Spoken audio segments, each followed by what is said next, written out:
ମନେ କରନ୍ତୁ ଜଣେ ନେତା ହାୟାର କଲେ ଆପଣ ହୁଁ ହୁଁ। କହିଲେ ଯେ ମୁଁ ଯୋଉ ମିଟିଂ କି ଯିବି ଇଲେକ୍ସନ ବେଳେ ସେଠି ଗଣ୍ଡଗୋଳ ହବ କି ନାହିଁ ମତେ କୁହ ଆପଣ କହିଦେବେ ଯେ ନେତାଙ୍କ ମିଟିଂ ରେ ଅଣ୍ଡା ଫୋପଡା ହବ କି ନାହିଁ।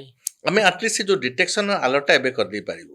ହୁଁ ଆପଣ ଆଲର୍ଟ କରିଦେବୁ କାହିଁକି ନା ଆମେ ଦେଖିବୁ ଯେ ସେ ଯୋଉ ଫୁଟେଜରୁ ଯେ କୋଉ ପ୍ରକାର ଆବନର୍ମାଲିଟି ଅଛି, ହୁଁ କୋଉମାନେ ଟିକେ ସାଇଡରେ ବସିକି ଚୁପଚାପ କଥାବାର୍ତ୍ତା ହଉଛନ୍ତି, ଏଇଭଳିଆ ମାନେ ଯୋଉ ଆଲଗୋରିଥମ୍ ମୁଁ ଖାଲି ଜଷ୍ଟ ଆପଣଙ୍କୁ ଏମିତି କହିଦଉଛି once we start analysing the what are the different ways we can ତୋର ମିଟିଂ ଜାଗାରେ କଣ ଅଛି ଅନୟୁଜୁଆଲ ବିହେଭିୟର ଅନୟୁଜୁଆଲ ଅଛି। ବିହେଭିୟର ଅଛି, ହଁ। ଯୋଉଟା କି ଇରେଗୁଲାର ପ୍ୟାଟର୍ନ ଅଛି, ସେଗୁଡାକୁ ଆମେ ଡିଟେକ୍ଟ କରିବୁ ପ୍ରଥମେ ଦେଇକି ତାଙ୍କୁ ତ ଏହା ସମ୍ଭବ ଯେ ନେତାଙ୍କ ମିଟିଂ ରେ ଅଣ୍ଡା ମାଡ଼ ହବ କି ନାହିଁ ଆପଣ ପ୍ରେଡିକ୍ଟ କରିଦେଇ ଆମେ ପାରିବେ। ଯଦି ଦେଖିବୁ ଯେ ଗୋଟେ ଜାଗାରେ ଗୁଡାଏ ଅଣ୍ଡା ଜମା ହେଲା, ହୁଁ ଅଣ୍ଡା ସେଠିକି ମିଟିଂରେ ଅଣ୍ଡାର କୌଣସି ଆବଶ୍ୟକତା ନାହିଁ, ହଁ ସେ ଫୁଟେଜରୁ ଅଣ୍ଡାଟାକୁ ଆମେ ରେକଗ୍ନାଇଜ କରିଦେଇକି ଆମେ ଜାଣିବୁ ଯେ ଦେର୍ ଇଜ୍ ଏ ପସିବିଲିଟି ସେଠି ଅଣ୍ଡା ଅଛି, ଟମାଟୋ ଅଛି, ଯୋଉଟାକି ମିଟିଂରେ ନାହିଁ, ଇଟ୍ସ ଏ ଇରେଗୁଲାର ପ୍ୟାଟର୍ନ।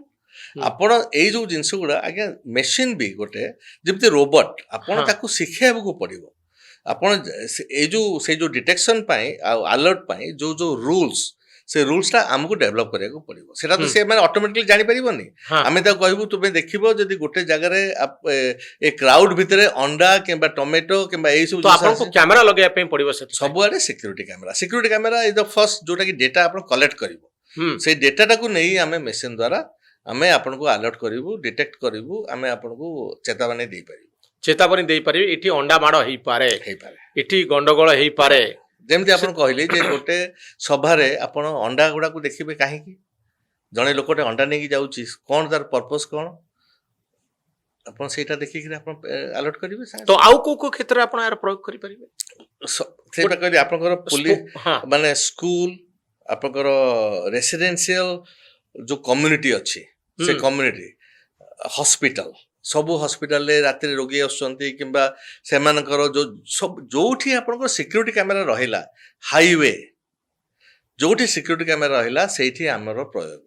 ଆପଣ ସିକ୍ୟୁରିଟି କ୍ୟାମେରା କୋଉଠି ନାହିଁ, ଆଜିକାଲି ଯୁଆଡେ ଗଲେ ତ ସବୁଠି ସିକ୍ୟୁରିଟି କ୍ୟାମେରା, ହୁଁ ସବୁ ଘରେ ଘରେ ସିକ୍ୟୁରିଟି କ୍ୟାମେରା ଲଗାଉଛନ୍ତି, ସବୁ କମ୍ୟୁନିଟିରେ ସିକ୍ୟୁରିଟି କ୍ୟାମେରା ଅଛି, ସବୁ ବିଜନେସରେ ସିକ୍ୟୁରିଟି କ୍ୟାମେରା ଅଛି, ସବୁ ସ୍କୁଲରେ ତ ସିକ୍ୟୁରିଟି କ୍ୟାମେରା। ସିକ୍ୟୁରିଟି କ୍ୟାମେରା କଣ ସାଧାରଣ ଲୋକ ଦେଖିକି ଜାଣିପାରିବେନି ଅଣ୍ଡା ଏଠି ପଡିବ। ମୁଁ ଯୋଉ କହିଲି ଆପଣଙ୍କୁ ଆଜି ଯୋଉ ସିକ୍ୟୁରିଟି କ୍ୟାମେରା ଅଛି ତାର ପ୍ରୟୋଗ ଓ ତାର ଫଳାଫଳ ହଉଛି ଆଫ୍ଟର ଦି ଫ୍ୟାକ୍ଟ। ହୁଁ ଆମର ଆପଣଙ୍କୁ କିଏ ଆଲର୍ଟ କିଏ କରୁନାହାନ୍ତି, ସେମିତି ଯୋଉ ଆଲର୍ଟଟା ଆମେ ମେସିନ ଦ୍ୱାରା କରିପାରିବୁ।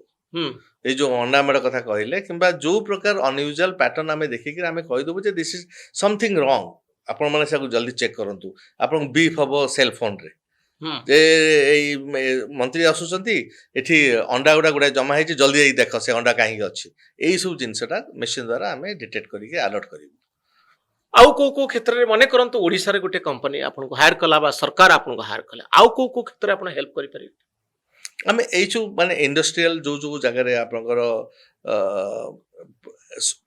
ହସ୍ପିଟାଲ, ଯୋଉଟା ସ୍କୁଲ, ଯୋଉ ଯୋଉ ଜାଗାରେ ଆପଣଙ୍କ ସିକ୍ୟୁରିଟି କ୍ୟାମେରା ଲାଗିଛି ଆମେ ସେଇ ସବୁ ଜାଗାରେ, ହାଇୱେ ଗୋଟେ ଆଉ ଗୋଟେ ବହୁତ ଇମ୍ପୋର୍ଟାଣ୍ଟ ଜିନିଷ, ଯୋଉଟା କି ଏଇ ଯୋଉ ଆମେ କହିଲୁ ବ୍ୟାଙ୍କ, ଯେତେ ଫାଇନାନ୍ସିଆଲ ଇନଷ୍ଟିଟ୍ୟୁସନ ଅଛି ତାଙ୍କର ସମସ୍ତଙ୍କର କ୍ୟାମେରା ଲଗେଇଛନ୍ତି, ତାଙ୍କର ୱାର୍କିଂ ଆୱାର ପରେ ଆମେ ହାଇୱେ ସାଙ୍ଗରେ ବ୍ୟାଙ୍କକୁ କେମିତି ଲିଙ୍କ କରିବୁ ନା, ଯୋଉ ଚୋର ଆସିବ ସେ ଗାଡିରେ ଆସିବ, ହାଇୱେ ଥ୍ରୁରେ ଆସିବ, ଯାଇକି ଲୋକାଲ ରାସ୍ତାରେ ଆସିକି ବ୍ୟାଙ୍କରେ ଚୋରି କରିବ, ପୁଣି ଫେରିଯିବ ସେ ହାଇୱେ ଦ୍ୱାରା ଯିବ। ଆମେ ସବୁ ଯାକ ଗାଡିକୁ, ସେଇଟା ଗୋଟେ ଏକ୍ଜାମ୍ପଲ ଆମେ ଦେଇଥିଲୁ ସେ ନାଇଜେରିଆନ ଗଭର୍ଣ୍ଣମେଣ୍ଟକୁ, ଯୋଉ ଚୋରି କରିକି ସେମାନେ ଫେରି ଯାଉଛନ୍ତି, we can detect colour of the car, name plate, ତାର କିଏ ଡ୍ରାଇଭର କିଏ, ହୁଏଦର ପୁଅ ଝିଅ, ଏଇସବୁ ଜିନିଷ ଗୁଡାକୁ ଆମେ ଡିଟେକ୍ଟ କରିକି ଆଲର୍ଟ କରିଦେଇ ପାରିବୁ। କାହିଁକି ନା ଆମେ ସବୁ କ୍ୟାମେରାର ଫିଡକୁ ଆମେ ଆମ ମେସିନରେ ପୁରେଇ ଦେବୁ। ତ ଗଭର୍ଣ୍ଣମେଣ୍ଟ ତ ଲଗାଉଛି କ୍ୟାମେରା, ତେଣୁ ଆପଣଙ୍କୁ କଣ ଆଲାଉ କରିବ ନାଇଜେରିଆନ ଗଭର୍ଣ୍ଣମେଣ୍ଟ ନିଜେ କ୍ୟାମେରା ଲଗେଇବା ପାଇଁ। ତାଙ୍କ କ୍ୟାମେରାର ଫିଡଟାକୁ ଆମକୁ ଦବାକୁ ପଡିବ, ସେଇଟାକୁ ତ ନଦେଲେ ଆମେ ମେସିନରେ ଚଲେଇବୁ କେମିତି। ହଁ ତେଣୁ ତାଙ୍କ ସାଙ୍ଗରେ ଆଗ୍ରିମେଣ୍ଟ ହବ, ଯେତେ କ୍ୟାମେରା ଲାଗିଛି ଆପଣଙ୍କର ତାର ଆମେ ଗୋଟେ ଡିଜିଟାଲ କନଭର୍ଟର ଭଳିଆ କରି ସବୁ କ୍ୟାମେରାରୁ ଫିଡଟା ଆମେ ଆମ ମେସିନକୁ ଆଣିବୁ। ଏଠିକାର ବି ଯେତେ କ୍ୟାମେରା ଲାଗିଛି ଆମେ କ୍ୟାମେରା କୌଣସି ରିପ୍ଲେସ କରିବୁନି, କିନ୍ତୁ ସେ କ୍ୟାମେରାକୁ ଇନପୁଟ ଗୁଡାକ ଇନପୁଟ ଗୁଡାକୁ ଆମେ ଦେବାକୁ ପଡିବ, ସେଇ ଇମେଜ ଗୁଡାକୁ ଆମେ ଆଣିବାକୁ